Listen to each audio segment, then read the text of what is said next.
So very quickly, lads, before we go on to your pick of a potentially great project, just very briefly, what do you think about stuffing EV motors into classics, good or bad? Richard?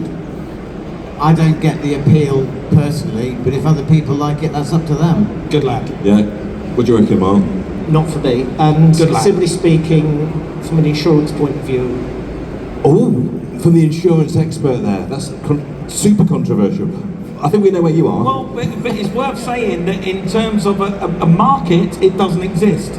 Because if you're going to take a 8 grand MGB and put a 25 grand electric conversion into it, and you end up with a 35 grand MGB, nobody wants to buy it. It's as simple as that. So the market doesn't exist. And also, if you think about cars of that age, they're going to be ULEZ exempt. You can drive them into London anyway, so just take them in. Yeah, if we're going to do that, drive in a Corsa. Now, Ralph, you are the agnostic here. You are right down the middle of this argument, aren't you? Yeah, absolutely. Ralph, be careful. I'm going to cause trouble because that's my job here. So we do electrify classic cars. Ooh! But we also build V8s with carburetors on them. Yay! That way I upset everyone evenly.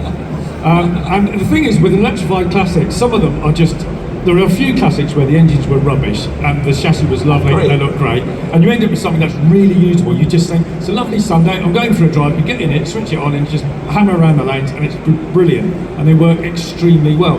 Each to their own. You will never make your money back on an electrified classic. That's true. Absolutely. Most of them cost near £100,000 in reality if you're going to get it done properly, and there are people out there who are not doing it properly and they scam it. We actually do it for fleet conversions, so we do proper professional stuff. In fact, we're electrifying double-decker buses at the moment. So we know how to do it properly, and we're very much aware there are some people who are getting away with it a bit, and that's not a good thing. But each to their own. I think an electrified classic is a very different thing to something with an engine in, different audience, different appeal, each to their own.